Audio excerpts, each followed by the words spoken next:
But first up, very seriously, Labor has betrayed Israel again this week with that vote at the UN calling for an immediate and unconditional and permanent ceasefire in Gaza.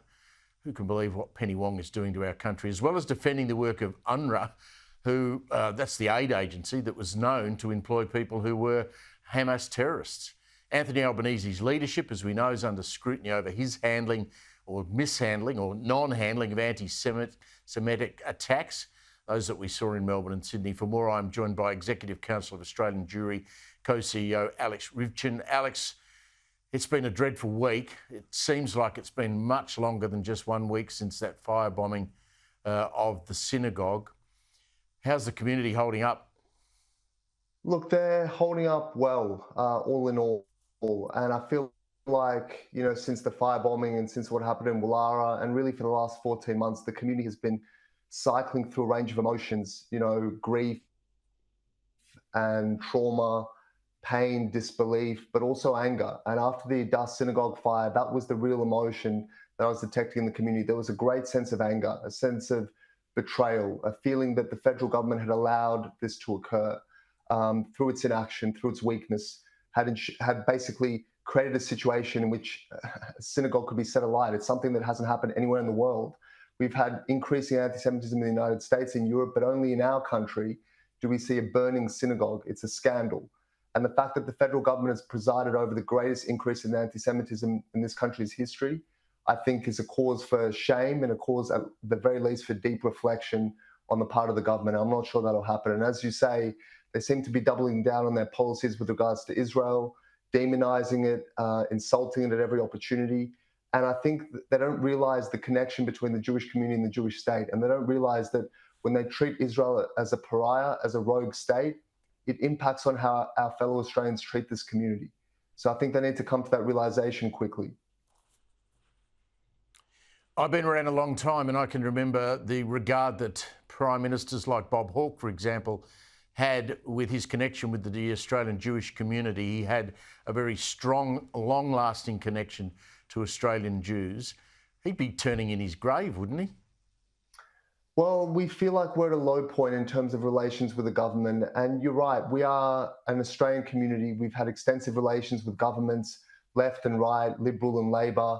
The community, a lot of people don't realize this goes back to the First Fleet. We helped build this country. We feel like we're part of this country. We love this country. We're patriotic to this country. We serve in the military. We've contributed to every facet of Australian life and will continue to do so.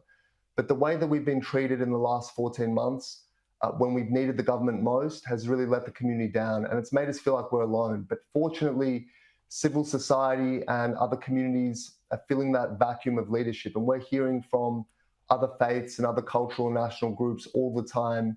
And ordinary Australians, I receive messages, hundreds of messages every week, pledging support for the Jewish community. People are astonished at what's happening to us. And so that makes us feel like, we're not alone in this fight, and that's very important. Well, the targeting is now, there's no argument about the targeting. I mean, if you're setting cars alight and daubing anti-Israel slogans in Woollahra, you're in an area where there is a large Jewish population. When you're attacking a synagogue in Melbourne, in the heart of the Jewish community of this city, you're targeting Jews, and it is an anti-Semitic attack. I mean, can we put the genie back in the bottle? How can the government regain the trust of the Jewish community and prevent this from still happening? I mean, I tell you what, tomorrow, Saturday, there'll be another pro-Palestinian march right through the middle of Melbourne, people waving, Hamas flags. It hasn't stopped, Alex. That's right. And to answer your question about what can the government do, the answer is stop talking and start doing. We're well beyond the point of words and rhetoric and pretty speeches that are meant to appease the Jewish community. We want to see action. And after the Addas fire, we basically put a letter to the Prime Minister with all the things we've been calling for the last 14 months, asking him to urgently act on these things for the good of the community, and not just the community. When cars are burning in our neighborhoods, it's not just the Jewish community that suffers. When a synagogue is set alight, it's not merely an attack on the Jewish community, it's an attack on free worship, multiculturalism, Western values, our very freedoms and democracy in the society. That's what's at stake here. But the government hasn't woken up to that. and we need them to. And we, for a long time, have been calling for increased security funding, given the threats that we're receiving. And it took the Addas fire to finally get that additional security funding. We've been calling for greater education about what anti-Semitism is, so people stop being manipulated by anti-Semitic conspiracy theories about Jewish global domination and Jewish money and Jewish bloodthirstiness and Jewish evil that corrode and degrade healthy societies. We've been calling for a ban on protests outside schools and places of worship. That should not be happening. And there's a direct connection between those protests and the firebombing of synagogues. It assigns them as legitimate targets, and then you see what happens later on.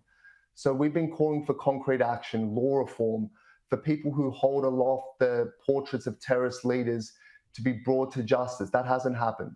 We need better policing, but none of these things are happening at the moment, frankly. But it begins with rhetoric, at least, and leadership.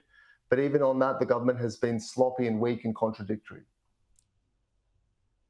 Alex, you're doing an outstanding job for your community. Thank you very much for giving us some time. Alex Ryvchin there, and we'll keep an eye on that in the coming weeks.